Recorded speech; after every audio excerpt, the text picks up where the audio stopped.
mentioned that you're shadowing James Bamford and other directors. Are you looking at other directors or movies or TV for inspiration for the work that you want to do? I am. I mean, I'm ashamed to say this. I just started watching Game of Thrones.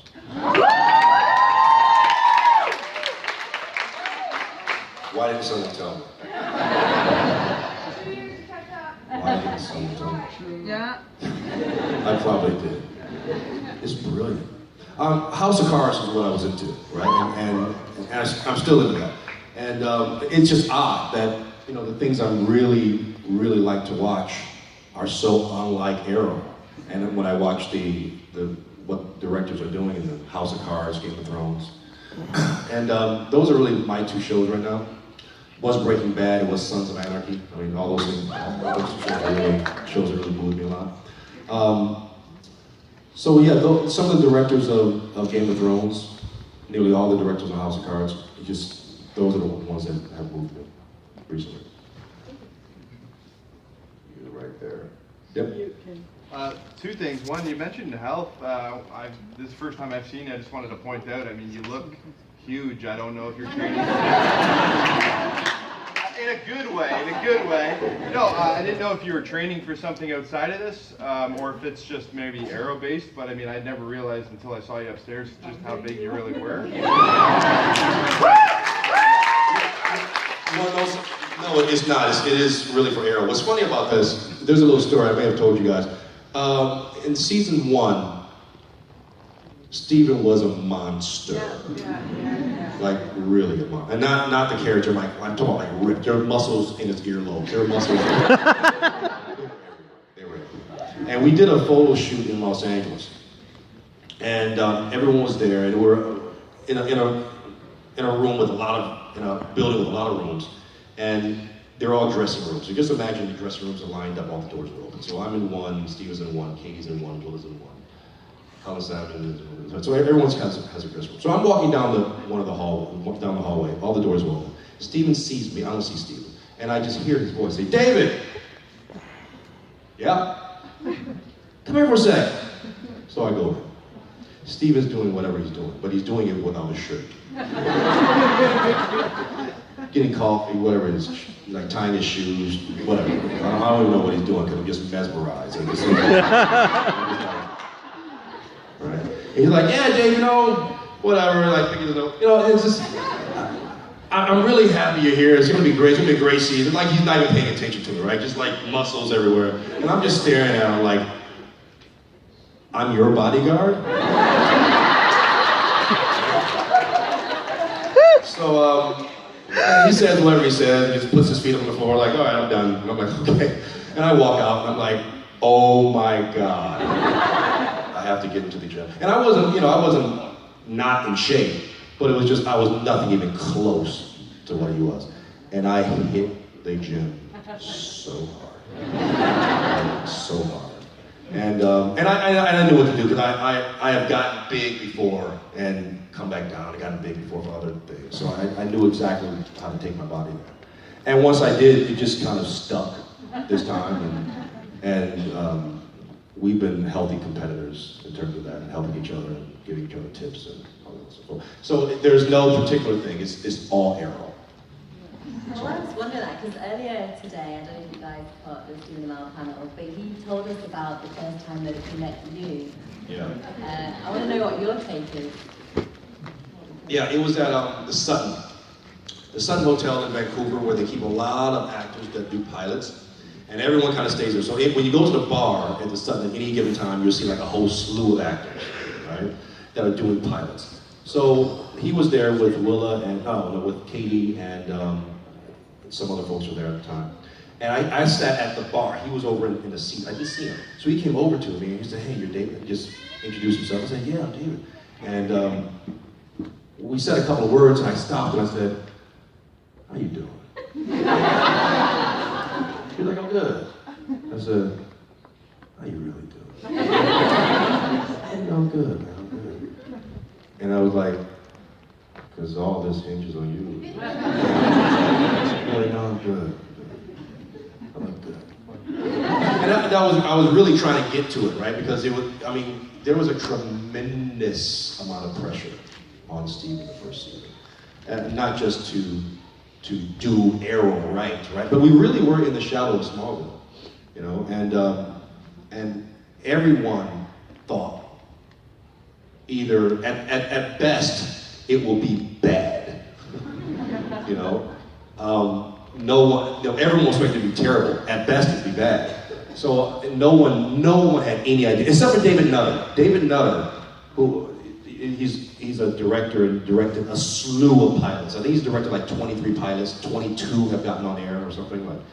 And he knew at some point during the shooting of it. I remember standing with Andrew Kreisberg and him in the middle of the street shooting the scene. I think it was a limo scene that when there's a scene where I'm shooting, I'm driving, and I turn around and Arrow was there for a moment, then he leaves, he gets out of the limo very quickly. And during that scene, David Nutter said, "You feel that? You feel that?" To me and Andrew, we're like, "What are you talking about?" He's like, "This show is going for a long time." and Andrew and I were like, "Don't say that! Don't say that!"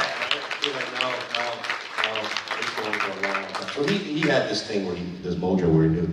But me and Steven were friends ever since that bar. We just connected right there. Yeah, it was just cutting through the BS, you know, I know that there's a lot of pressure on you, you know, like, talk to me, what's up? Are you good? Are you really good?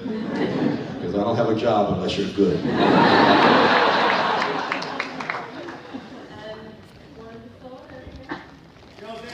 What's up, bro? How you doing? I'm back. I'm American. I'm working here. Now you're white. Yes, you are. Yeah. So here's my question for you. How's it working with Grant Gustin? Grant is awesome. Grant's another guy, man. That he came on Arrow and he was tap dancing. He's so talented.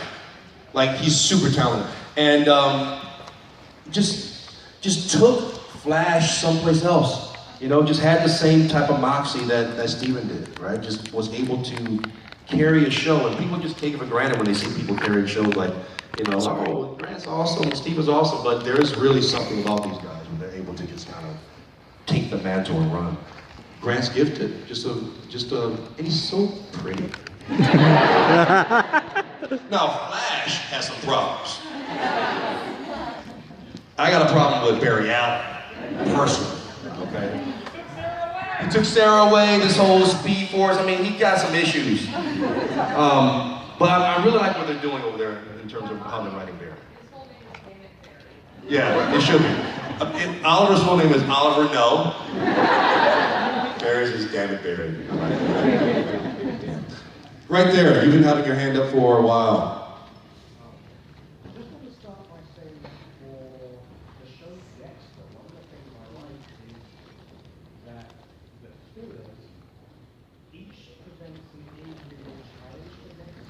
Yeah. If the run to appear on next, do you want to be a hero rather than a performer? That's a good question. You know, I was just so pleased. I was a big fan of Dexter, and an even bigger fan of Michael C. Hall. And speaking of Michael C. Hall, I heard he's going to be in the second season of something. What? The Crown. Yeah, I can't wait to see that. I can't wait to see that. Someone told me that today. Did you tell me that today? Yeah. So I was a big fan of Dexter, a big fan of Michael. And so when I heard about when I was booked, the role was booked, I was like, awesome, it's incredible. And you know, I had never met Michael, I never worked with Jennifer before. What's funny about that is the first day I was on the set, it was a love scene between me and Jennifer. And this was right before Jennifer and Michael got married. And Michael was in Video Village, so he's watching the scene at the monitors, right? So we're in the bed, and we're doing whatever we're doing, and they say, cut! And I look over at Video Village, and then Michael sticks his head out and goes, great! I guess I did all right. But Dexter's funny about Dexter is that every time we got the script, we did a read-through before each day, first day of work, beginning of a new episode. Every single time we went to the back of the script. to see if you died. All right, so it was like the Anton died. The Anton died. So we went back in the script. But no, so I was so excited about just being on the show. I didn't care if I was an informant or if I died. It didn't matter. Black love in the back. You mentioned your helmet a while back. I want to jump back to that. Yeah. I imagine you have a decent amount of creative control over your character now. We've gone 5 seasons. Well, it was decent. I don't know. Go ahead. Is there anything you want to add to this Spartan outfit? Because it's a very simplistic outfit, but you can make it work with your character. So is there anything you want to add to it moving forward? No, first of all, we have a TA on the set that's a Marine. We tried very, very hard to give honor to our men and women of the armed forces through the way Diggle acts, the way he conducts himself. It's very, very simple. Very, very simple. And to that end, when Diggle puts on the arrow suit, I'm just gonna leave it there for a moment. That's it, because that means something. When he does, we were very concerned with how he fights. We didn't want it to look as ballet as Arrow. We wanted it to be straightforward, very efficient, like a serviceman or woman would be, right? We want to get to the end of the fight.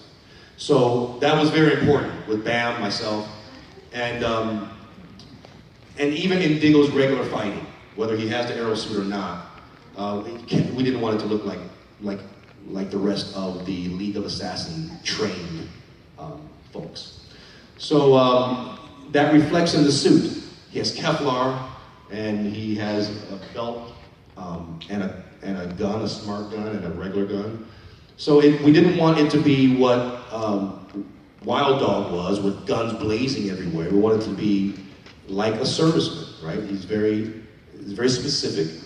He's well trained. And so we didn't want a whole lot going on with the suit.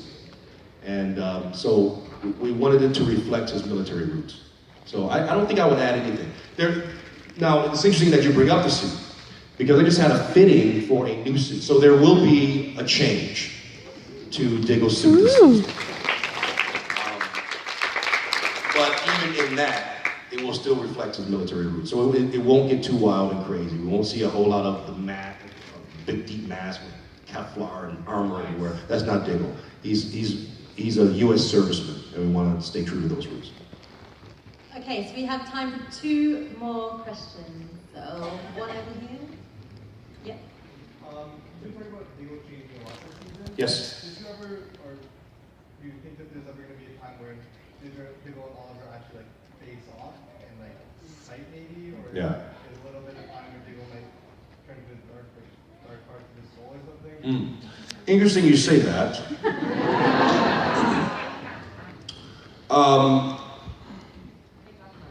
I know, right? I would say that Diggle in his current incarnation can't really match Oliver's top 3 fighters in the world. You know, Bruce Wayne, Oliver Queen. Maybe there's somebody else in the DC universe that's non-powered. You guys think of anyone? I mean, can Destro match Bruce Wayne? No. Not even in the Arrowverse, like in the DC verse, no powers that's up there with Bruce Wayne and Oliver Queen, Street Fighter. Sarah Lance? Yeah. Really? Okay, Sarah Lance. So, there's your top 3, right? And so Diggle's, I don't think Diggle's there. Not even close. But there will be, again, some changes. That's going to challenge their relationship. And not that it's going to take him on par with him as a fighter, but it's going to challenge their relationship in a huge way. Argus. Okay.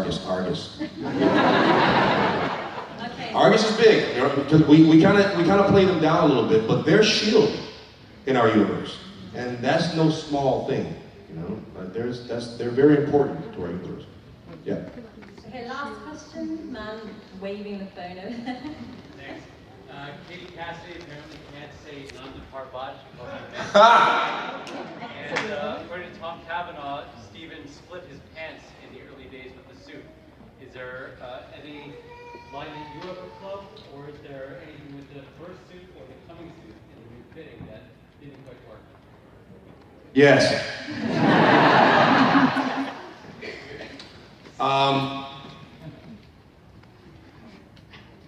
Diggle has to put on a different suit this season.